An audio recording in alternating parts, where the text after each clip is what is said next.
back. Welcome to the Odd Jobs podcast with myself, Kat Higgins. And me, Rubica. You are very welcome back. We have a really lovely episode for you guys today. We have the wonderful Dan McKeon on as our guest. Oh, such a wonderful What a boy. lovely, but the definition, I would say, of a lovely boy. Yeah. What a delightful chap. And also, really fun episode. Very fun episode. Very much someone, I think, who embodies having lots of odd jobs. Yeah.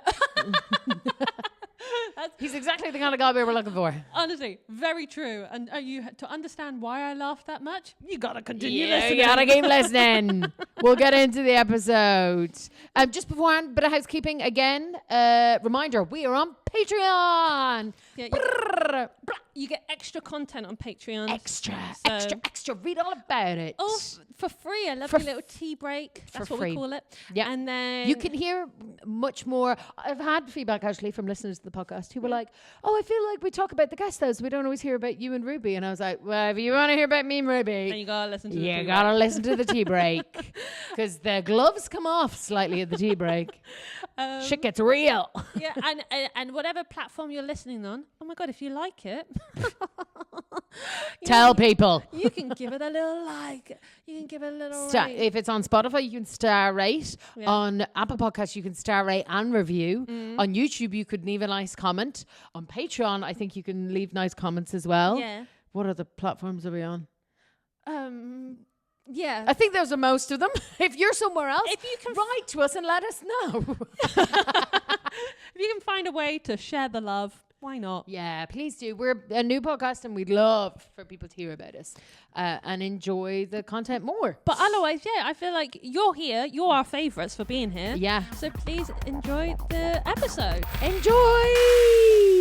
I like to be that when people are like, "Oh, Irish people all know each other and they're drunk all the time and they're like fighting." I'm like, "Excuse me." Yeah. To be fair, actually, I don't counter it. Not all Irish people are like me, but I am what people expect of an Irish person. It's like, you can't say, hey, you got to be cool. You got to be I actually know some very quiet and rude Irish people. I'm just not one of them. Yeah. Don't shrink the spectrum Sober, of rude. Quiet, rude Irish people exist. We just keep them. Keep them to the side. Yeah. It's because they're no fun at parties. They're no crack. We don't want it. Yeah. They're just rude. I enjoy your second guest to come with tie. Thank you. Yes, I like to dress up for podcast appearances. I treat it like people did flying in the 50s. I'm just like, what a day out I'm having.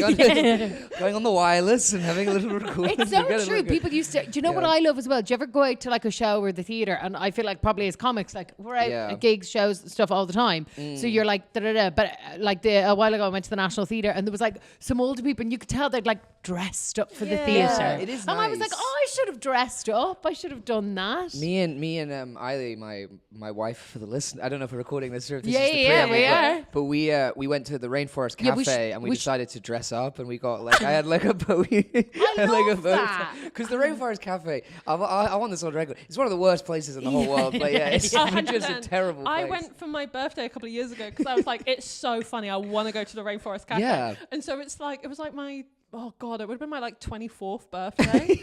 And I went because I was like, this is hilarious. My family all came down and we went, and we were the only table full of adults.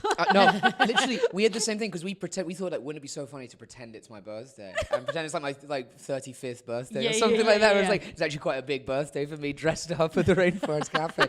But then did they sing the song to you? Yeah. Because they did that, and halfway through, I had lied. It wasn't my birthday, but I said it was my birthday. Yeah. And they're singing it with such... We were like some irony poison pair, and they were very earnestly wanting me to have the best day ever. And I was just like, oh, I'm a real piece of shit. That was bad. And then there's a video of me, and I'm just like, oh, thanks, guys. It's so cool. The shame hit you right around then. It so looks brutally, fun. All the everything like, oh, there's so many animals. Oh my God, what? I've never been. But then it's overpriced. The food is and it's quite dark. It's like there's no windows. It's underground. You're in a rainforest, Ruby. Yeah. But no sunlight. Yeah, the trees. It's hard to get through the forest. And there's an animatronic gorilla who waves at you. And, wait, really? So God, you're actually making me want to go. But then no, but that's what gets you in. You're like, wow, it actually sounds good. And then you get there and go, oh, there's something about this that's deeply miserable. Just go to Snakes and Ladders if you want the forest experience inside. What the fuck is Snakes and Ladders? Snakes and Ladders, you know, like it's like a gym. It's like a not a gym. It's like a it's like a playpen for kids, and you go in and you crawl. You mean like a soft play? A soft play, yes. Yeah, I worked as a nanny. We'll get into it, but I worked as speaking of jobs. On the Odd Jobs podcast. See, I knew we'd get there. We just had to find it. Yeah, we just just circling the drain for a while. Let me finish my point about why the consumer should not frequent the Rainforest Cafe, but it actually does cut to the core of you with the hard-working. God salute you, the hard-working to the people of the Rainforest Cafe who sang Dan happy birthday very earnestly. Yeah, when it was not his birthday. Yeah, the reason I was so weird about it was because I was lying. I feel like they probably knew. But yeah, it was. But no, Snakes and Ladders it's like a soft. So play, I worked as a nanny for the job. I worked as a nanny for like 6 years, so I've been to many a soft place. So they hold no appeal to me. Yeah. I'm aware of how many bodily fluids are on those places. Oh, I'm well aware. Gross. I can. What do you think children are doing? And children are bodily fluids just walking around in physical form. Yeah. Right. On this disgusting note. Sorry. Let's get started with the episode. So, Dan McKeon of Boy Boss fame from this Edinburgh Fringe, your debut show. Yes, the very same. As heard on BBC Radio. And Chortle Hot Shots runner-up. Comedian Dan McKeon, very welcome to the Odd Jobs podcast. Thank you so much for having me. It's You're so fabulous so to be here. How are you guys doing? Yeah, we're all right. Sorry, the Chortle Hot Shots thing, sorry, it kind of threw me off. Really? I don't know if you did. Did you guys do that thing of trying to... There was this trying to get chortled to give me a little star. They were trying to get. Hey, we were trying to get Chortle to shell out 300 quid for the registration fees. So you do a little competition at the Birmingham Glee, and I think it was not a good show. Really? So I was like, we was like, I was trying to get 300 quid. Yeah, it's torn because I'm like, no, Dan, you were great, but also I fucking hate chortles. So it's one of those. They were very nice about it, and it was supposed to be fun, but I think I was like lost near the end. Supposed to be fun, and it was just like, all right, well, well, enough of that, because quite frankly, I saw your show in Edinburgh, and it was bloody brilliant. I haven't seen it, but I am planning to see it on the November the 11th. Yes, for all the listeners listening out there, it's Armistice Day. we're trying to give back to the troops with one last boy boss. For all the boy bosses out there. Look at him all dressed like his boy boss with his little tie. Yeah. Thank you. Yeah, it's very wedding tie, isn't it? It's very like. I think so, but I love it. And paired with the denim jacket, it's very fashionista. Thank you. Yeah, I tried extremely hard all morning before I came here. It was just 3 hours of trying on. Appreciate it. Does the denim go with the thing? But no, it was very nice when you came through. Actually, it was a nice day. It was such a good, because it's like but of like jokes, just hits. I mean, I have seen Dan live many a time. I'm familiar, and also lots of a very educational lesson on how to be a boy boss. Yes, yeah. Which I've been learning because I've been girl bossing for a while. I'd love to try a bit of boy bossing. Yeah, do it. It's boys of all genders. Yeah, absolutely. What do you reckon? What's the difference between boy bossing and girl bossing? I think girl bossing is successful. But I feel like. But boy bossing is just kind of like making a big. What? You're kind of not getting it right, and but kind of just styling it out. It's a bit like it's like you kind of like if it was a walk, it would be incompetence, just walking. Yeah. It's like weaponized incompetence, but against yourself. Like it's not. It's like harmless weaponized incompetence. It's like mutually assured destruction of weaponized incompetence. Like we're not gonna use it, but like if we are, it will be a mess. Yeah, it's sort of. I don't want to say Paddington. It is in Paddington actually where we're doing it, which feels actually weirdly on theme. Right. Not to say it's like Paddington, that's maybe giving us too much credit. It's just I would say it's a cultural phenomenon up there with the Paddington movies. I would say your show is definitely going to stand in the annals of history right alongside the Paddington movie. Yeah, it'll be every show will have like boy boss in Peru, boy boss in marmalade sandwiches. Yeah, boy boss up the Khyber, like all that stuff. Yeah, you just that you've got a marmalade sandwich hidden somewhere on you. I do like a sandwich. I'm a peanut butter I do like a peanut butter sandwich. If we want to get very into American. it, that is quite. It was. Actually, we don't want to get into your favorite sandwich. No, what we do want to get you into is actually no. Is this not this is as fun as this is? We have written. I feel like we might have given you. You thought this was the sandwich podcast, did you? Yeah. I'm so sorry. It's Odd Jobs. I thought it was the sealed pack. This is the sealed pack podcast. Yeah. No, so we wanted to talk to you about your story job history, because obviously now you are a very successful, impressive boy boss comedian. Absolutely, yes. We want to know about how you got here. Yes, totally. Yeah. Well, in terms of, we're talking incompetence, it's been just like exactly. Swinging, we want to know all about your incompetence. Yeah, swinging vine to vine of just sort of half effort roles. Well, how did that start? So what was the first ever way that you made money? I think the first way I made money was pouring pints for different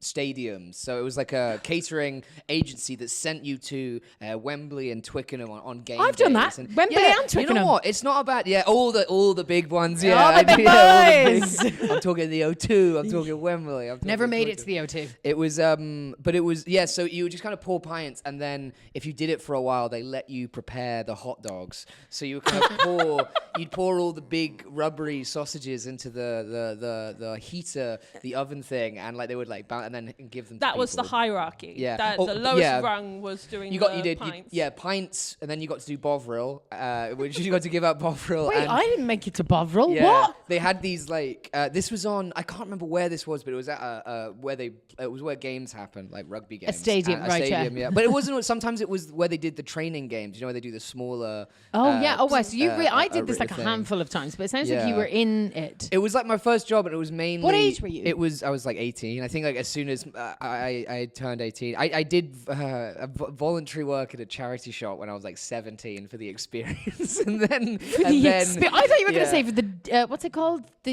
In Ireland we call it the gashka. Oh, for the good of my heart. Like, no. Yeah. Not for the good the of my heart. Yeah. The word in Irish for good of my heart is gashka. Yeah. No. The one where it's a royal person that gives you height. Duke of Edinburgh? Oh, there Duke you go. No, I never did that. I never did Duke of Edinburgh. I thought it was beneath me. I thought I didn't want to go.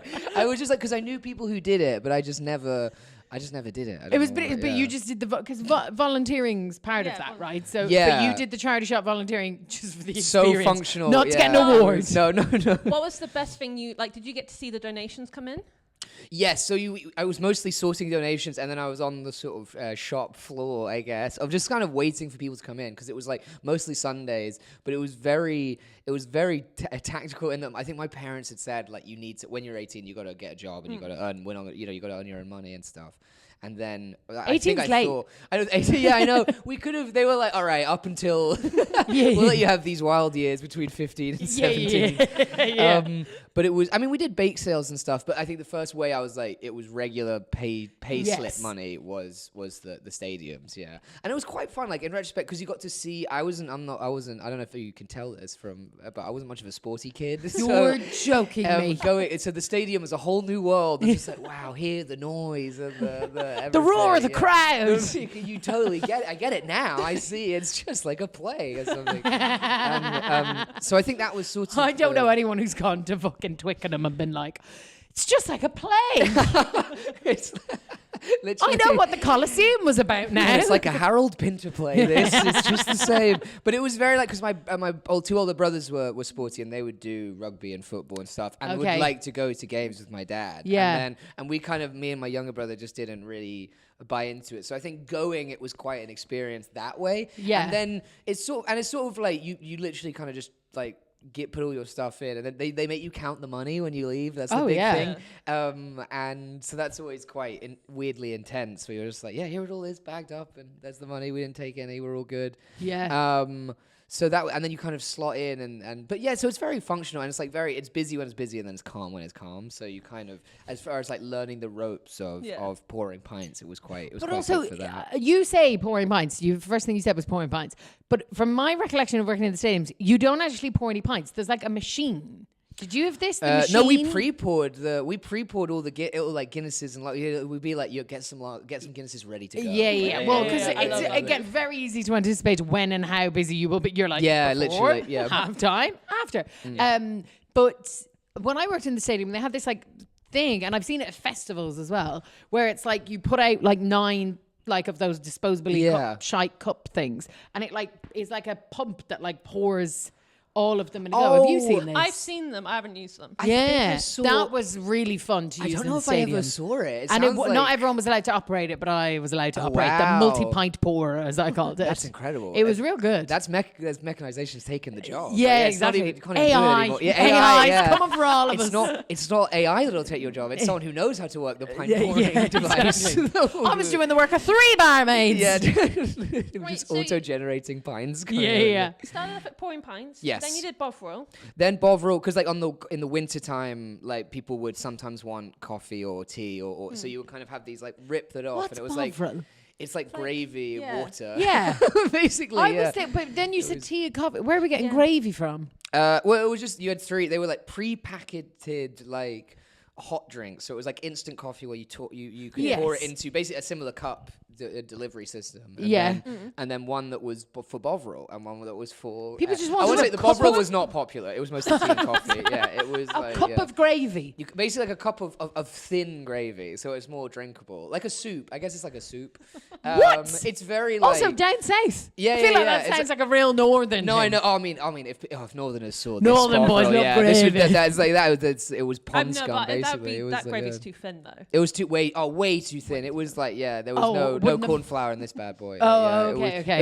It wasn't very popular. Although I did one time see Richard Osman come to I did once serve him, not bovril. He didn't go for bovril. I don't think. I thought you were going to give us the inside scoop. No, I know. The rest of entertainment is propped up on bovril and bovril alone. Running on bovril. We're coming for you, we know Osmond. what's up. It was very. That is probably the most like, and I mean this like derogatorily, like English sentence of like I served Richard Osman bovril at the game day. It sounds like a World War II story. Please tell me it was cricket you were at. Yeah, it was. What was it? It was Ascot. That's what it was. It was. Oh, there was even a little there. box There you go. at Nice Ascot and that's what you got up to. I did the champagne box. Oh, well, at you really Ascot. worked your way up. So because they would you could do it like every week if you wanted to, and people, it was like not their full-time job, but like people were working a lot of those things, and you had to pop it. And I remember because it that's fun. I knew you get pretty cocky with it because you're just like because it's always champagne, so you're like all the time popping it. Popping bottles. But then when I started working in the pub, I was cocky about it, and then my boss was like, "Can you do prosecco? Can you?" And I was like, "Yeah, I can do that." And then I like slipped, and the lid went like bong bong bong, and then he was like, "So you can do it, yeah?" And I was like, "No, the wasted years in the champagne mines of like, Ascot." I know, just like slate, because you had to put them in these nice plastic bags and stuff. Yeah, so yeah, it was quite. It was a lot of plastic bag. Go back. These wait, like are you putting the champagne in like or the ice. bottle? So basically, like an ice. You give them the bottle, but then they want some glasses with it. So you shovel in some ice into this little like carrier bag so they can carry it with them. So it's like when you put champagne on ice, okay, it's like that, but with more functional because they're in a stadium, so they're like doing stuff. Fucking hell. Wow. So pretty cool, yeah, pretty good. Posh people have like mobile champagne pockets running around. Yeah, basically. Well, because have you seen that ad for Ascot recently where they're like, meet your Ascot self, and I'm just like, no one ever should meet their Ascot self. No. That's like you never come back from your Ascot self if they're like running around in the full button-up thing and the top hat, being like, "That's fine." What's really funny is where I'm from in Ireland is like mad for horses. Like where it's like there's like 3 racetracks in my county, like it's really big. Mm-hmm. So I grew up going to the races, but not in that like there's one in my parish, and our school would close when that race is on because the roads would turn into like a one-way system. Mm-hmm. So you like couldn't get to school, so they were like, we'll just give you some of your school holidays now. Yeah. And so we'd all go as kids, but like it's one of them where like me and my mates you'd started off as a child going to just the fun fair that was at the races. Right, I see. And then you'd graduate to like being 15, 16 and like putting on a dress and heels and pretending and like sneaking in a bottle of vodka. That is so sick. And just drinking. But like nowhere at the races that are near my house. Like the Irish races are like full of like don't get me wrong, there's like sort of posh Irish people, but like weird horse people. Yes. And then, me and my mates just at a fun fair drunk at 16. I'm like, there was no champagne plastic bag buckets. Truly, no, that is not. That's like real race fans, though. That's like these guys getting all dressed up. They don't care about the horses. Like, these are real. The ones you were at, they were like, we care about the race. I mean, no, I didn't. Oh, no. It was a fun place to be. Yeah, it was just in my parish. Yeah. How long did you do this job for? Yeah. Were you I think it was a couple years, and then because you're like, I want steady. So years.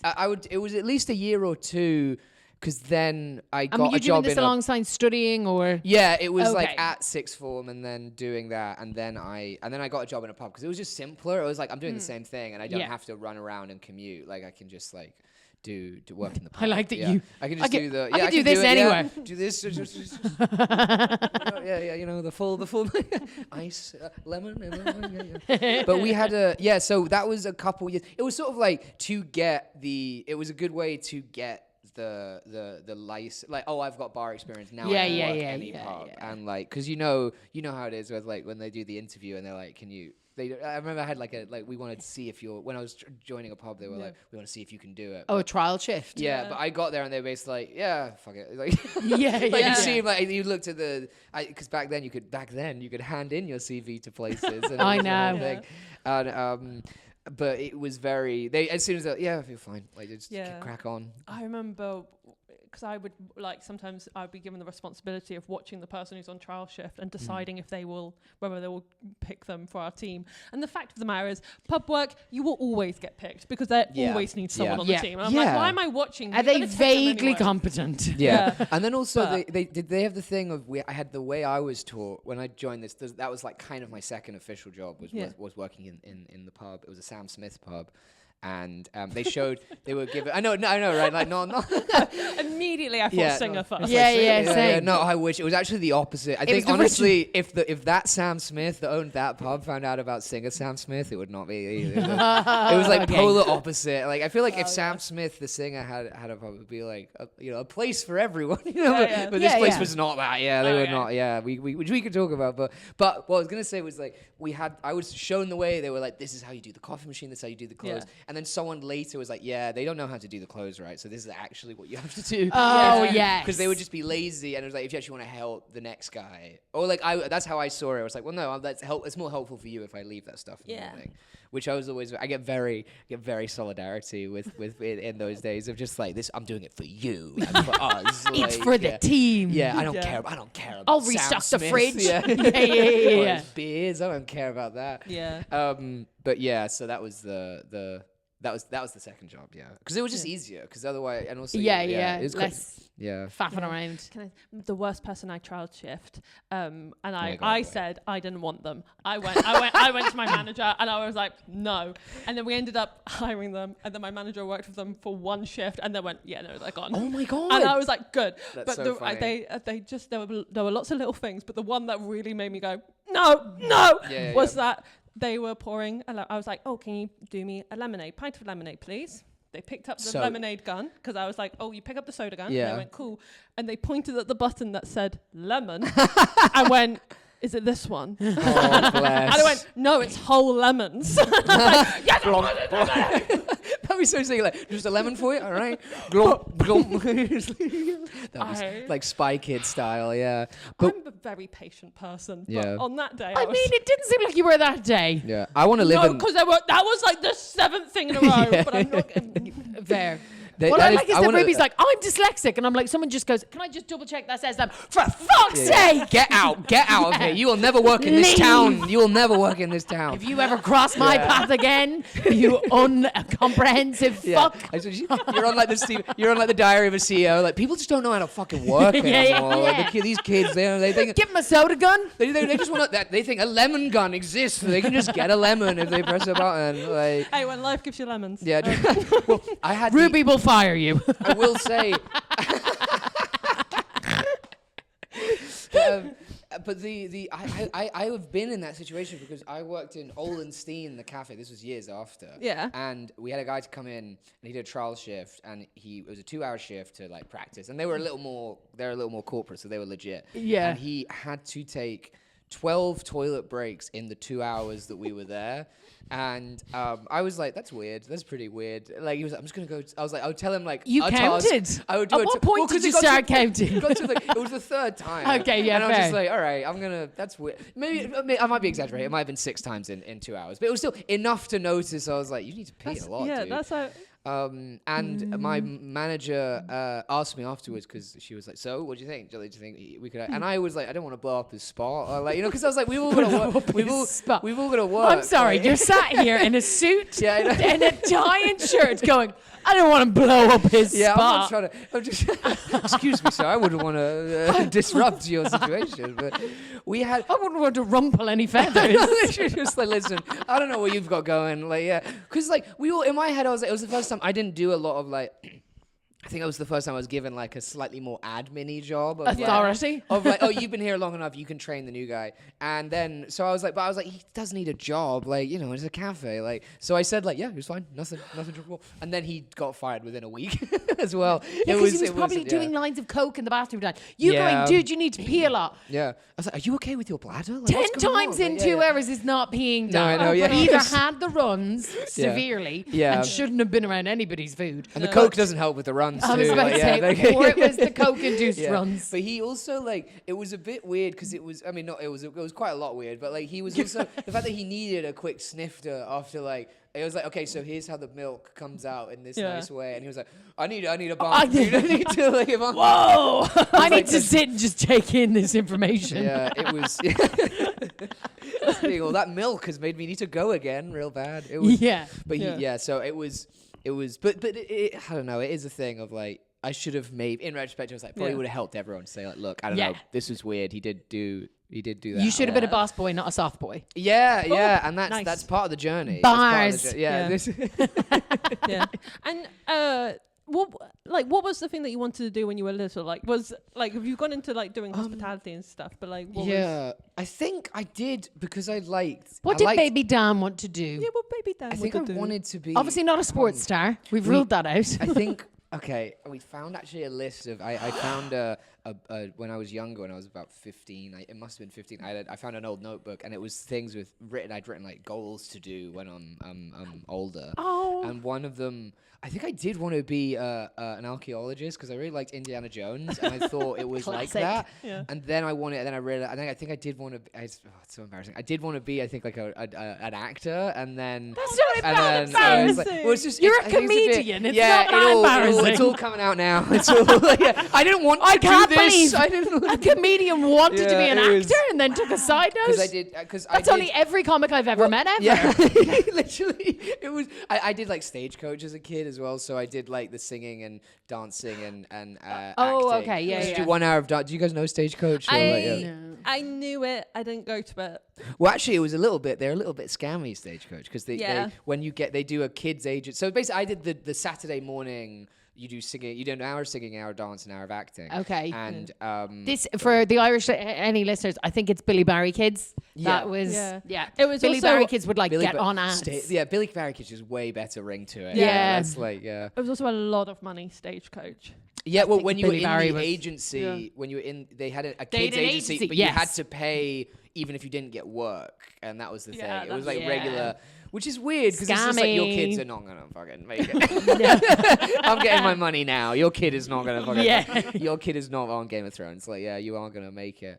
Okay, Dan, tell us though, what was the greatest save that you've ever made in work? Like a mistake you fixed, or this is still a time when you came in clutch. Yeah. So I was thinking about this because I haven't told anyone this before. Well, I was a receptionist for a marketing collective, so I was just like the day job was being a receptionist, and then and it was in Covent Garden, and then that night I had to MC at a night called Soho Comedy Factory. Oh yes, yeah. So it was nearby, right?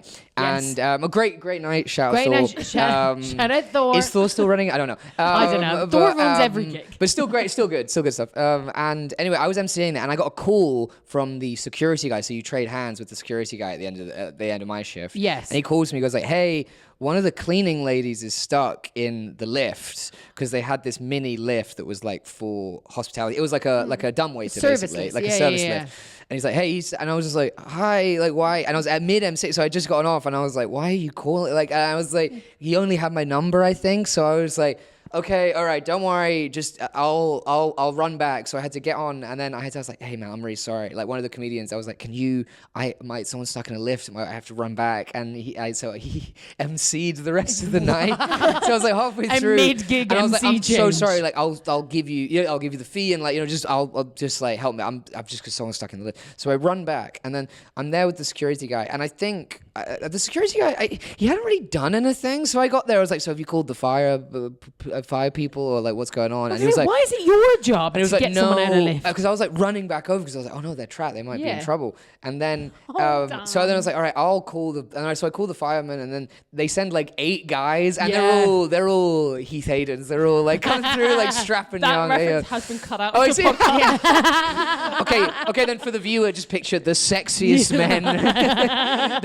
But they said like, it was basically what happened was it broke, and it was like a really old fashioned, it was literally one of those ones you had to push the button and it would go down. And then they were like, okay, where's and they got to the box, and they got to the box, I was like, this is like the oldest box in the world. And then they were all kind of just hanging out, really. Like they didn't have to send like 5 guys or whatever. Was the cleaner okay? Was she okay? She was fine. She was just chilling. Like she just couldn't get out. And then we got her down, and it was like, it literally, when they got there, it took about like 20 minutes to get her out. Yeah. And then I ran back to the gig, and I got back just as the guy taking over MC was like, and that's our show. I was just like, because in my head, I was like, I can do both. Like I can save, I can be a receptionist and I feel like this is like one of those moments in a film where it's like a mother who's like trying to have a job and also trying to look after her family, and there's like a real moment where she's at her work and the kid's sick or something, but you just are at a gig and there's someone stuck in a lift, and for some reason the receptionist is in charge of getting her out. Truly, I was Aaron Brockovich. I was trying to do it all. I was like, have been so good if you managed to like get back like for like the break, and then like, anyone do anything good in their break? Yeah.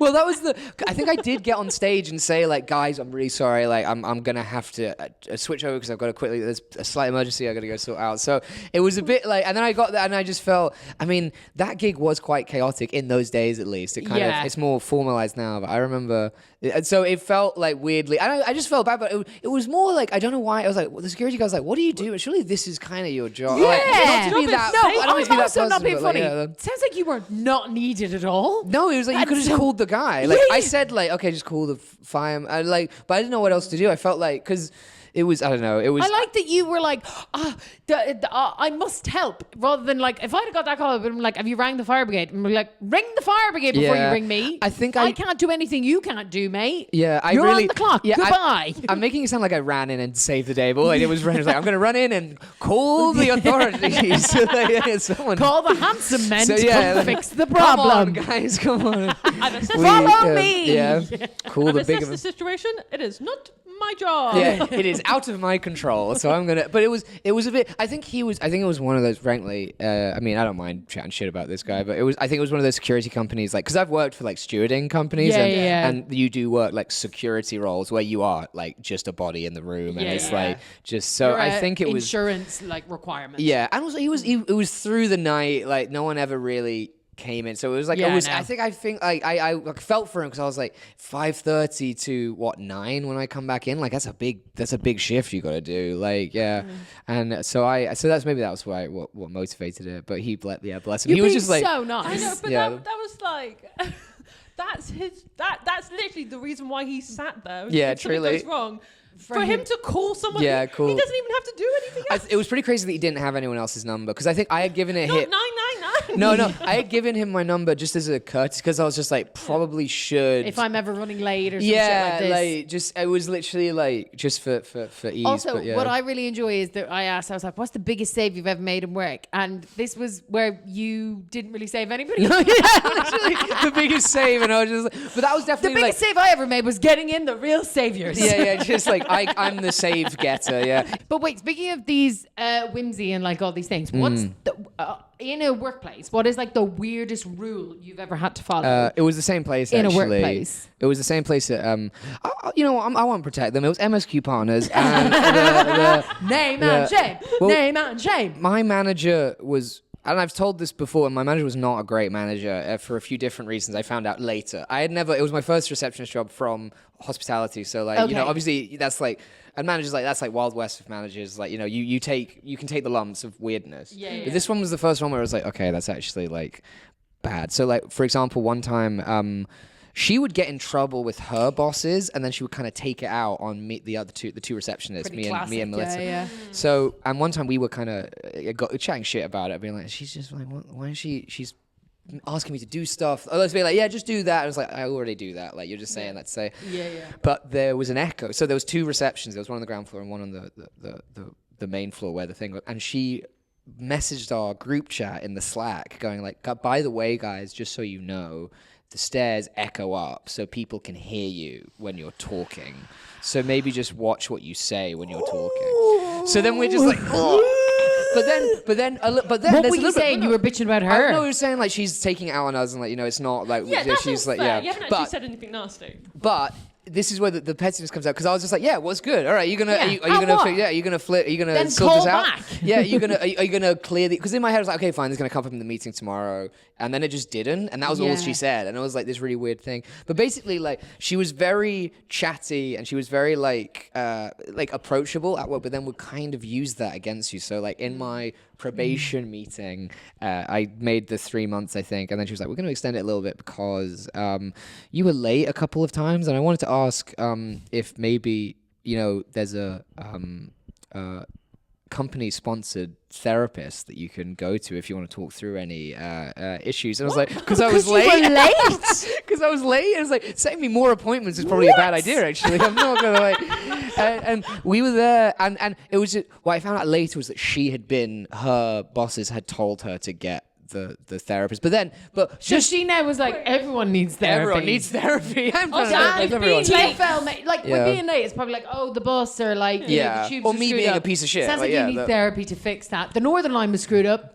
That was on you. Yeah, it's like I think I was like, I could just be on time, and like that would be. I don't think we have to get into it. But in my head, I was like, a company-sponsored therapist is one of the most sinister concepts I can think of. Like, here's all the tips and tricks to keep me in line. Like, it was just very weird and like very like I didn't do it. I didn't go to the therapy, and I didn't fucking go to the therapy. I don't need therapy. Yes. That's it. Men don't need therapy. And not at That's it, Dan. You've got the right idea. It was so that was the weirdest kind of, because it was clearly like a principle or process or so something in the office. They were very like. I like that it's like a one size fits all. Like someone's like, "Hey, you broke the photocopier. Therapy, right? Yeah. The therapist's like, do you think maybe if you figured out whatever's going on with your mother, that you'd be able to just send out the right emails? Is that okay? Would you maybe do that? It sounds like you don't. You BCC'd in the wrong person. I think you need to go talk to a therapist about this. This was also a job where I got someone where you would do all. So there was like 10 companies in this collective, so you would have to receptionist send out all the updates in the building and stuff. And I sent one out, and then my the boss's boss or whatever, or my boss's boss sent me a reply just like, just wanted to say, great email, by the way. And I was just like, all right, what's your life?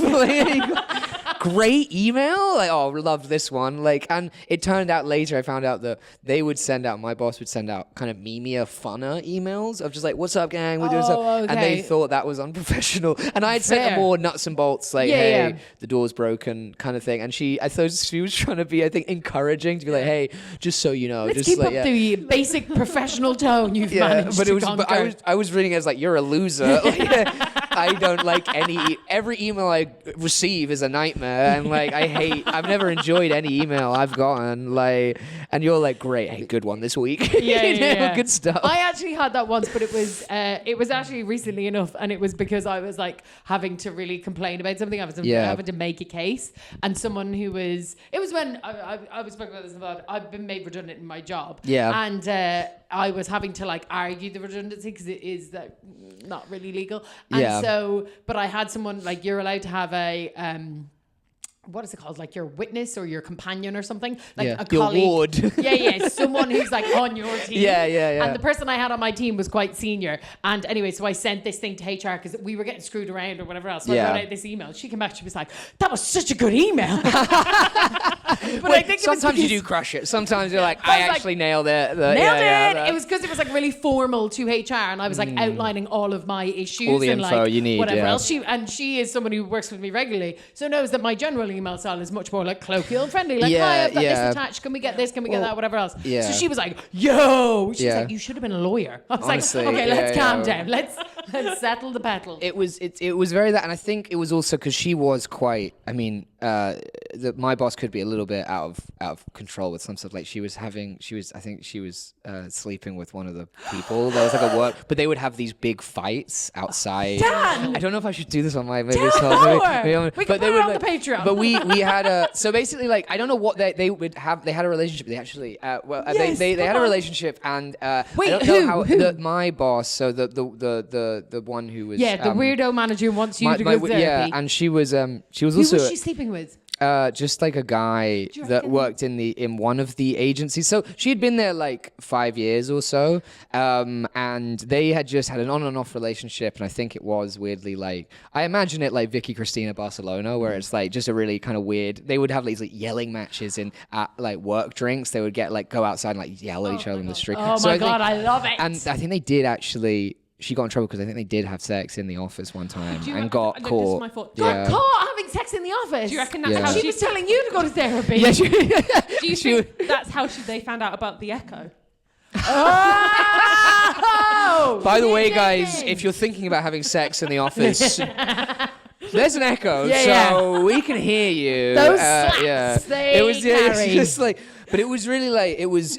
But I found out later that it was kind of. Figured out what I meant. No, I knew what you meant. I'm just thinking this poor fucking woman. Anyway, she had left. She got fired basically while I was there, and then we. I think she's now actually a success. She was an artist the whole time. I think now she's actually her art's kind of blowing up online. I think so. She's doing got great. A story. Yeah. I was about to say, I'd buy a ticket. But that was the most drama, because I later found out when she did get fired, everyone came out of the woodwork being like, yeah, she was kind of a nightmare actually. Because I thought everyone liked her because like I was new and like she was kind of, it was a little picking, like felt like picking on me energy, and like but I thought everyone liked it, so I was like, I don't know who to talk to about this because I don't know if it's like okay or not. And then everyone was like, oh yeah, she sucked. I hated her. So that was probably it was a very liberal like let's talk about our feelings in the office kind of thing. Clearly. Yeah. So we had there was a big thing. This is a total tangent, but they had work with Shell,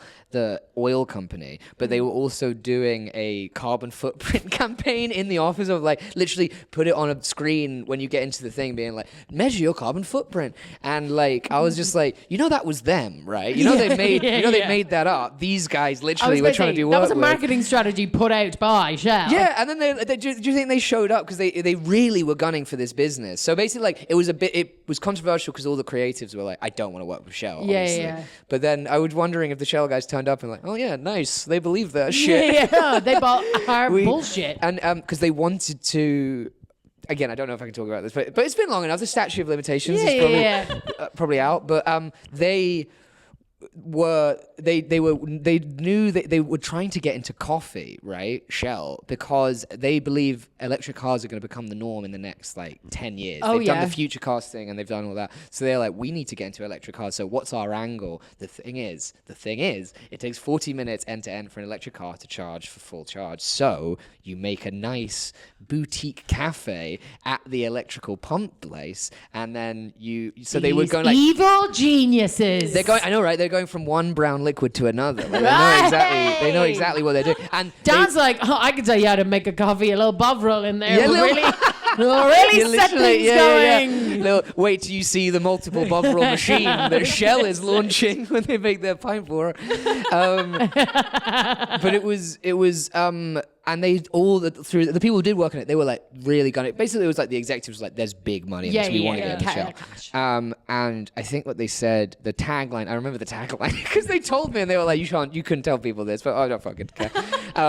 And they were like, "It's the stop that makes the journey." And I was like, guys, that's fucking terrible. Oh, that's like gosh. that's every stop, mate. That's nothing. Yeah. That's like, yeah. But they were really, it was a big, because I remember they literally told me, like, when they arrive, be extra nice to the Shell people and stuff. Like, we need this too. Because I did wonder that. Sorry, I'm totally rambling, but you'd have to set up the meeting rooms with like biscuits and stuff. Yeah. And I did wonder if, actually, that was something that we were told, because we would get. My boss got in trouble because she got like party rings for the meeting, and she was like, "We need something with a little more sophistication." Yeah, a little more gravitas. Can you get a fancier cookie than the party rings? But I did wonder. Do you ever wonder like how big a business deal could be ruined because the biscuit selection was kind of mid, and they were they got to do you know what I mean? That is crazy. I do think party rings are mid though. Yeah, they are. No, what I like is that it's like it depends on the person, right? Because you're like, oh, fancy, and she's like, well, these were you only got these at parties when I was growing up. This is a party. Yeah. It was so we had to do a lot of that. So they were like, when it was the Shell people, they were like, get the nice pastries. Get the nice pastries for Shell. And I was like, this sucks. Like, I don't want to do this. Like, yeah. So, but yeah, that was being a receptionist. Cool. Yeah. Thanks. Right. On your job, what CV looks like? What job is the most like anomaly? What shouldn't be there? What's something that stands out against everything else? The anomaly. The anomaly on your CV. Yeah. What's the job that you've had that is like rogue, left field? Yeah. There's been a lot of them. There's two that come to mind from the opposite. A lot of people are surprised to know I worked on a building site for like a year. Doing what? Mostly lifting dirt. Oh, really? They actually gave me. I was expecting you to say receptionist again, and I was like, that tracks. It all ties together because when I was working at the Sam Smith pub, these builders would come in and they needed an extra pair of hands, and they were like, "How much do you want?" And I was like, "I don't know." And I was like 18, so I was like, I don't know, 13 quid an hour, and they were like, yeah, done, easy. And I was like, that's the most money I've ever seen ever. Yeah. Builders get paid so much more. Yeah, labourers get paid a lot more. You were lowballing yourself. Later, yeah, I know, because I was like, well, I thought because I looked the same. I turned up, and then they gave me I got the digger. So basically, they gave me the brake. Safe pass? No, they didn't give it to me. They didn't even give me glasses. This was highly illegal. Actually, no, wait. They did. I had the glasses. Sorry, no, I did have the glasses, but they were like. No, but a safe pass. Normally, before you go onto a building site, you have to do this course where it's basically like, hey, look out for holes. My brothers worked on construction when they were younger, and you have to go do like a 1-day course, and you get a pass. What happened was they were tearing down. They were like, here's your room. You need to break up this room, take the dirt and stones out, and then chuck it in the skip. That was the whole job. So that was like my whole day, basically. And you got like a fraction of it done. Nice. But then he gave me the thing, and like, when it's your first time on a building site, you're like, this is the thing I wanted to do the most. And then it was literally like, I swear, like the size of me, and I had it like shake, like because you still have that kind of like, it feels like you're a Ghostbuster or something. Yeah. And it was so much fun. But then the whole day was basically like carrying it out. And then also like they would go out and get like fried chicken for lunch, which was blew my mind that you could live like this. And I was like, and then you're done by 3. And then I think I literally had to go to do a shift at the pub right afterwards. Like, cause I just was working a lot cause I had nothing. I wasn't doing anything.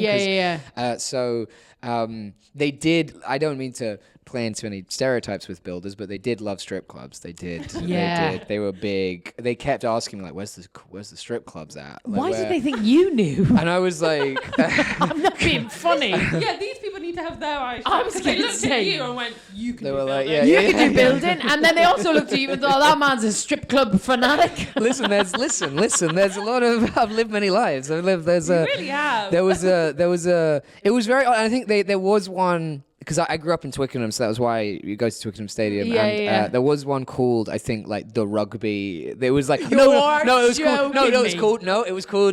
called the Piano, and it was called the home. They said the home of English rugby. Like because I think they had the rugby, and it was quite like. Wow. I didn't realize it. Twickers. But just to get club. Well, to validate what you guys are saying, I saw it and I thought it was a piano shop as a kid, because there's no windows, so you can't tell. There's what's going on in there. But I sent them there, I think, because I knew it. So I was just like, oh, the pianos are great. check out the piano, guys. I'm a big fan of Wanda in the piano. Great girl. Just naming different keys, like just naming different like musical terms. Like, my god. Oh, percussive is great. Yeah, is percussive playing tonight? I hear dancicality's really good. Get in there, ask for Forte. Ask for Forte. Yeah, she's great. Yeah, but it was they basically would just do the work there, come into the pub, get drunk from like 4, and then wake up the next morning and do the same. It was like, but it was just really, it was good money. Like it was, and then that led to more. I would do that on like sets and stuff. So I was like a runner a couple times on different sets. Yes. And like, you don't get paid as well as a runner though. No. Well, that was crazy. I mean, in terms of like feeling like you're being wined and dined, like, because I came from the world of like no lunch break and like you scoffing down something really quick while you can, and then to go on I did 2 days on The Witcher, which was like because they needed someone last minute, and they give you like full Netflix meals where it's like a poached egg and a whole thing. Crew catering. And I just started like, they were like, just take the hour, don't worry about it. And I just started weeping. I didn't know it could be like this. I have rights. I don't need to go to therapy or anything like that. So that was a job people don't expect. And then the other weird job on my CV that I think is weird on my CV was I worked for a Twitter alternative platform. I was one of 20 interns they hired for a Twitter alternative platform called Newsmast, who was they described themselves as Twitter with the Wikipedia ethos, which was their thing of being Excuse me? It was based on this. What is Wikipedia's ethos now that we think about it? I mean, begging for money. Yeah. They were like right away. That's what we were about. It was like they wanted to be like incorrect information. Well, it was the weirdest thing. I actually got fired from that job as well because they fired us over Zoom. It was quite exciting because that was in the news, and then it happened to me in real life. So I lived the tech dream of being fired over Zoom, and because basically what they wanted to do was. They wanted to be like the kind of progressive, well-informed version of Twitter. It's like this is all the information. That's so like the last bastion Twitter of like news and like kind of trying to. It was when I think Twitter had just become X, and they were like it was a hellfire, and like they wanted to protect. And for some reason, everyone was fucking being like Twitter is worth saving. It's this bastion of thing we need. And I would just research different people and then find their emails and then.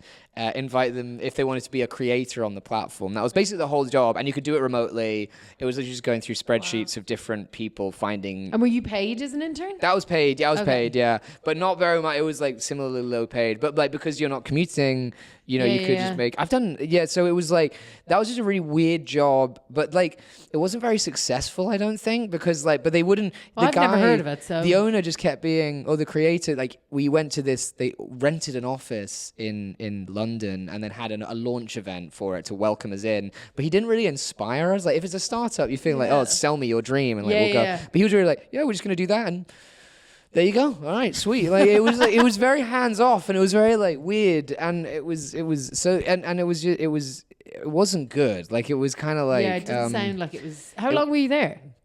Like 6 months, 8 months maybe. Okay. It was like it was on for. It was like a renewable contract. So like we were supposed to be there. They were going to launch in 6 weeks, and then it took longer. So then it was an extra 6 weeks, and then the second 6 weeks iteration. That's when I got fired because I had to go to a wedding, and I think they meant and because I thought I could go when I was like, well, I wouldn't be working because the contract's not being renewed, and then it was, and they were like, well, you went to that wedding, so we fired you. Fucking Christ! But it was they literally had like a team in Malaysia doing all the tech stuff, and then so that was just a weird. I think I look at it now, I was like, that was clearly like the most low rent like startup of like 20 interns, clearly just getting people to hire and fire basically. Just fake. And then there was people who were who wanted in, who would like pitch stuff and be like, here's what Newsmast should do, who'd become designers and later and stayed on. But I was like, I'm out. I don't want to do this. Fair. Sounds like the right move. Okay, so in hindsight, of all the jobs you've done, which would you say you have like learned the most from? Or like which has been the most useful? I think I would say if there was anything I've learned, it would be good phone voice and like good customer service. Yes. facing, because I did a lot of, when you're a receptionist, you have to just like, hello, MSQ partners, like that. And yes. And that's quite a fun, that's a usable trait. That's a usable skill. Learning how to do that. Yeah. Nice. That would be that's all I've learned. Just had to change my voice an octave higher. Yeah. But a whole octave? a whole octave, yeah. Hey, that stagecoach paid off in the end. Yeah, exactly. Yeah. Came that back kind of voice around. control, that kind of, yeah. Pat berets and octave changes. Yeah, literally. Well, thank you so much for being on our Thank podcast. you. Thank you for having me. This has been so much fun. I really love doing this. Yeah. You are doing your debut show, Boss Boy. Yes, Boy Boss. Boy Boss. Yeah. Boy Boss. The final Boy Boss, on the 11th of November at Canal Cafe Theatre. It's 8 p.m. We still have tickets. There's still tickets available. Kieran Sagu, the great Kieran Sagu, is opening, so you get great. those two. Yeah. Kieran's great. It's £10 tickets, and we're filming it too, so we're trying to pack it out. So we'd love to have. Everyone should come. You should go. There. It's brilliant. Yes. So enjoy. Excited. Thank you. Wait. Yeah, it's going to be fun. Yeah. So please buy tickets. The wonderful Daniel McKeon, everybody. What an angel. What a little precious baby. And do you see what we mean by odd jobs? We were fucking pad bereting. We were pulling pints, making coffee, receptionist, construction. On a building site. What was that little chap doing on a bit? If you're only listening to this podcast, you absolutely have to go and look. I think we mentioned like his dapper outfit and stuff. Please go look on Patreon or on YouTube so that you can see the general physique of Dan to understand how poorly it was a decision to put that poor chap on a building site. Well, he seemed like he thrived. Well, for the little, yes, sure. I'm honestly glad he didn't die, left with a jackhammer, just himself, no training. Crazy. Wonderful. Also, the 11th of November, this is, if you're listening to this podcast the day it's come out, it is a week today. Mm-hmm. Go. Where is it? The River Cafe? I can't remember where. Isn't it? I was like, Canal? River Canal. The Canal Cafe. I can't remember what it's. I do know the venue. I can't remember what it's called. It's near Paddington. Dan's. Oh shit! Is it Boss Baby or Boy Boss? Boy Boss. Boy Boss. I get it mixed up with Boss Baby. Yeah. That's the film. I keep calling it Boy Baby Boss. Boy Baby Boss. Anyways, his wonderful show was genuinely Ruby's scene. I'm hoping to go I'm planning to go I've got a gig, but we're going to figure it out timing wise, and I'll be there. So if you want to come, you'll see me. We'll see his wonderful show. He's filming it. It's genuinely really great. So everyone, and if you don't, go follow Dan on all socials because he is a great comedian. Yeah. Otherwise, I think that's it for this episode. Well, speaking of socials, go follow us on socials. Oh my God. Ribby Vroom Vroom. Kat Higgins Comedy and the Odd Jobs Podcast. Yeah. And I'm so bad at the social media. We have a show. We have a show. Sorry, Jesus we have a show. You need to come to see our show. If you thought, November, what a quiet month, scratch that off your list. 11th of November, you got to go see Dan McKeon. The 24th of November. 26th, actually. 26th of November. God. I know where it is, though. It's the Rosemary Branch Theatre. Yeah. On Wednesday. I know it was a Wednesday. Wednesday, the 26th. You have to come because we might not be there. Yeah, we might fuck up. Might go to the wrong place on the wrong day. Who knows? But we're doing a preview of both of our new shows. We're both developing new shows. It's going to be really, really great and fun. I'm very, very excited. So again, follow us. Links are in our bios. Buy your tickets. And we'll see you next week for another wonderful episode of the Odd Jobs Podcast. See you then. Bye. Bye.